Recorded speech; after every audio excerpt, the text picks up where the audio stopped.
Voleo bih da podelim sa kolegama sa druge strane jednu priču iz 2012. 2012. smo mi bili u opoziciji u Novom Sadu, na pokrajinskom nivou i na republičkom nivou.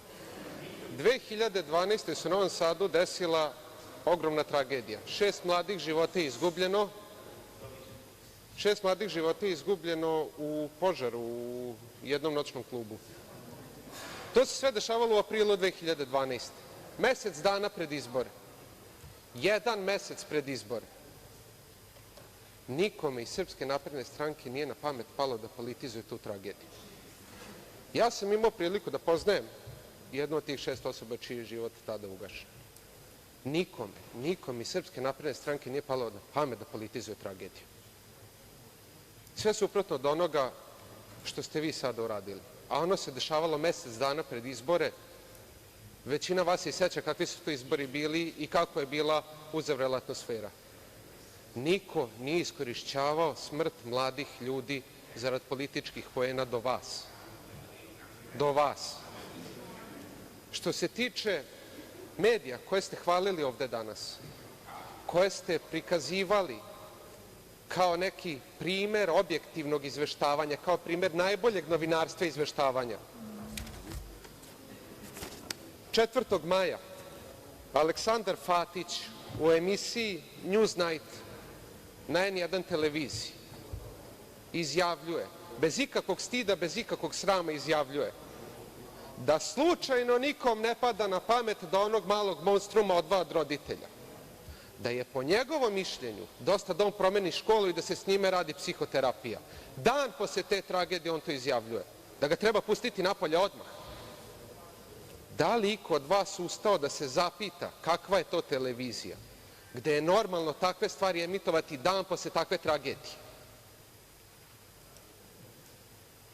Na sestrinskoj njihovoj televiziji, na Novoj S, u jednoj od emisija, jedan od vaših lidera, ako ne i sam lider, moralna gromada, intelektualna, Marko Vidojković, za patrijarha Srpske pravoslavne crkve kaže, i citiram ovde Marka Vidojkovića, ja stvarno mislim da ovo ispod svakog moralnog dna, reći za patrijarha da je nakaza bradata i bradati jadnik, a ostatak tog citata ne mogu da ponovim. Ne bih ga ponovio ni u privatno, a pogotovo mislim da ostatak tog citata nije za Dom Narodne skupštine, a pogotovo nije za bilo kakvu frekvenciju, makar išli preko kabla, makar se emitovali preko Luksemburga.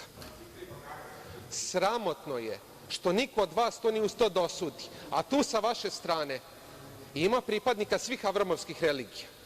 Da je tako nešto išlo u bilo kom mediju, za bilo kog verskog poglavara u Srbiji, ne samo patrijarha Srpske pravoslavne crkve, da je išlo za poglavara islamske zajednice, jevrejske zajednice, katoličke ili protestantske, ja bih ustao da osudim. Niko od vas nije osudio najgore uvrede Marka Vidojkovića koje su išle na Novoj S prema patrijarhu Srpske pravoslavne crkve.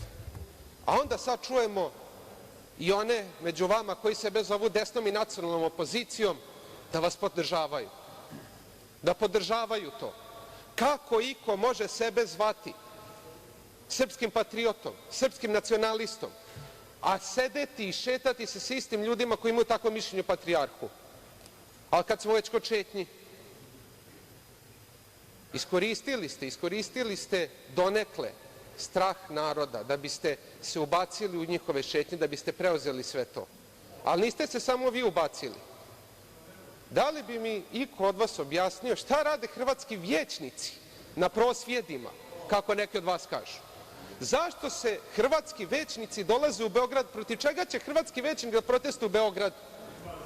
Razumem ja da ako mislite da neki od njih Beograd i dalje doživljavaju glavnim gradom, nemam ništa protiv ako će glasati ovde, ali zašto mislite da su potrebni hrvatski većnici na protestima u Beogradu?